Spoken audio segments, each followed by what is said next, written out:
پہلے تو آپ سوال اپنا کلیئر کیجئے, آپ پوچھنا کیا چاہ رہے ہیں, میں یہی نہیں سمجھ پا رہا ہوں. وہ اصل میں شیخ کانٹرڈکٹ دکھانا چاہ رہے ہیں کہ اس ایک جگہ پر یہ لکھا ہوا ہے ایسا, اس جگہ پر عمل ایسا ہوا ہے, ایسا کچھ بتانا چاہ رہے ہیں جو ان کی غلط فہمی ہے, لیکن وہ اپنا سوال واضح نہیں کر رہے ہیں. آپ وہ سوال واضح کریں تو انشاءاللہ ہم اس کے سوال کا جواب دیں گے. نکل گئے بھائی صاحب, سوال واضح نہیں کر سکے. میں دوسرے بھائی کو ایڈ کر رہا ہوں, مصطفیٰ احمد کو. اگر سن پا رہے ہیں تو پلیز انمیوٹ کر کے اپنا سوال کریں. جی السلام علیکم. وعلیکم السلام ورحمۃ اللہ وبرکاتہ. سر میرا ایک کوشچن تھا. میں نے کافی جگہ ریسرچ کیا اور دیکھا کہ ہسبینڈ اور وائف جو ہے ان لوگوں کا اسلامک طور طریقے سے جو ہے ان لوگ شادی کے بعد ایک الگ سیپریٹ ہوم میں رہ سکتے ہیں, مطلب جوائنٹ فیملی کا سسٹم نہیں ہے. کیا یہ ٹھیک ہے؟ میں ٹھیک سمجھا کیا یہ؟ بالکل ٹھیک ہے, اور اس پر انشاءاللہ کسی اسٹریم میں ہم بہت تفصیل سے بات کریں گے. بس مختصر آپ کے سوال کا جواب یہ ہے کہ بالغ ہونے کے بعد انسان سیپریٹ رہ سکتا ہے. جیسے لڑکی شادی ہونے کے بعد وہ کسی کی بیوی ہوتی ہے, اس کے ساتھ رہے گی. وہ جو مرد ہے بالغ ہونے کے بعد وہ سیپریٹ رہ سکتا ہے. بلکہ ہماری شریعت کے جو احکام ہیں, اگر آپ ان پر سارے احکام کو ایک ساتھ رکھ کر کے ان پر غور کریں گے, شادی بیاہ سے متعلق احکام ہیں, تو ہمارے شریعت کے اندر جوائنٹ فیملی کا کوئی تصور نہیں ہے. جوائنٹ فیملی کا تصور نہیں ہے. جو بیوی ہے وہ اپنے شوہر کی ذمہ داری ہے, وہ ساس سسر کی ذمہ داری نہیں ہے. سارے لوگ جوائنٹ فیملی کے اندر بہت ساری جو خرابیاں ہیں ان پر انشاءاللہ ہماری بات ہوگی. بس جوائنٹ فیملی کا تصور, یہ نظام ہماری شریعت کے اندر نہیں ہے. لیکن اگر کوئی جوائنٹ فیملی میں رہتا ہے شریعت کے احکام کی پابندی کرتے ہوئے, بغیر کسی کا حق مارے ہوئے, بغیر کسی پر ظلم کیے ہوئے, تو رہ سکتا ہے, اس میں کوئی حرج نہیں ہے. لیکن اس کو شریعت نے مجبور نہیں کیا ہے کہ وہ جوائنٹ فیملی میں رہے, بلکہ جوائنٹ فیملی میں رہنے سے بہت ساری خرابیاں لازم آتی ہیں, جس پر انشاءاللہ میں نے جیسا کہا کسی خاص اسٹریم میں ہم گفتگو کریں گے. جی سر, ایک اور کوشچن تھا اسی سے ریلیٹڈ. جیسا کہ آپ نے کہا کہ جو پیرنٹس ہوتے ہیں اور جو چلڈرن ہوتے ہیں, چلڈرن کا رسپانسبلٹی ہوتا ہے پیرنٹس کو ٹیک کیئر کرنے کے لیے, رائٹ, اکارڈنگ ٹو اسلام. تو جیسے جوائنٹ فیملی میں اگر کوئی نہیں رہتا ہے, اور مان لیجیے ایک سچویشن ہے جہاں پہ ایک ہسبینڈ وائف ہے, اور جو وائف ہے یہ اس کی رسپانسبلٹی ہے کہ وہ اپنی پیرنٹس کا جو مطلب ٹیک کیئر کرے, نہ کہ اس کے ہسبینڈ کا پیرنٹس کا ٹیک کیئر کرے, رائٹ.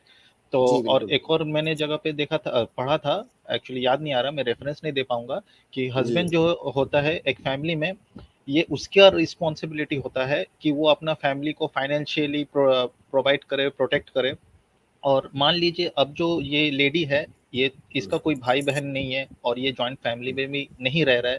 اب کل کو ڈیو ٹو ایج اگر اس عورت کا پیرنٹس کا اگر کچھ پرابلمز ہوتا ہے فائنینشیلی, اور وہ جو لڑکا ہسبینڈ ہے وہ منع کر دیتا ہے, تو اس جگہ پہ وہ لڑکی کیا کرے گی؟ کیونکہ لڑکی کا بیسک جو کام ہے مطلب اپنا گھر کو سنوارنا, ٹیک کیئر کرنا, بچوں کو پڑھانا. تو اس موضوع پہ آپ کچھ اگر بولیں. دیکھیے کئی مسائل, اتنے تقریباً 5-6 مسائل کو آپ نے ایک ساتھ ملا دیا. دیکھیے جو والدین ہیں ماں باپ ہیں, ظاہر ہے ماں باپ بوڑھے تو نہیں پیدا ہوتے ہیں, بوڑھے تو وہ آخری عمر میں ہوتے ہیں. جی, بوڑھے اور کمزور ہونے سے پہلے ان کے پاس مال اور دولت ہوتی ہے. تو جب تک ماں باپ کے پاس مال اور دولت ہے تب تک وہ اپنی دیکھ بھال خود کر سکتے ہیں. باقی جہاں تک خدمت کا مسئلہ ہے تو خدمت ان کے جو بچے ہیں, چاہے لڑکے ہوں یا لڑکیاں, وہ ان کی خدمت کریں گے, ان کے ساتھ حسن سلوک کریں گے. باقی جو مال وغیرہ کا مسئلہ ہے تو وہ اپنا ٹیک کیئر خود کریں گے والدین. اب وہ جو لڑکی ہے شادی ہو کر کے اپنے شوہر کے گھر چلی گئی, اب وہ اپنے شوہر کے گھر رہے گی. اب اس کے والدین, اب وہ اپنے والدین کے پاس ملنے, زیارت کرنے, ان کے ساتھ اچھا برتاؤ کرنا, یہ ساری چیزیں تو ہے اس لڑکی پر. لیکن ایسا نہیں ہے کہ وہ لڑکی اپنے شوہر کو یا اپنے سسرال کو چھوڑ کر کے جا کر کے ماں باپ کا خیال رکھے گی. ماں باپ کے ساتھ جو دوسرے بچے ہیں وہ ان کا خیال رکھیں گے. اور خیال رکھنے کی بات بھی آخری عمر میں آتی ہے, جب وہ ماں باپ ضعیف ہو جاتے ہیں اور ان کو ضرورت ہوتی ہے خدمت کی.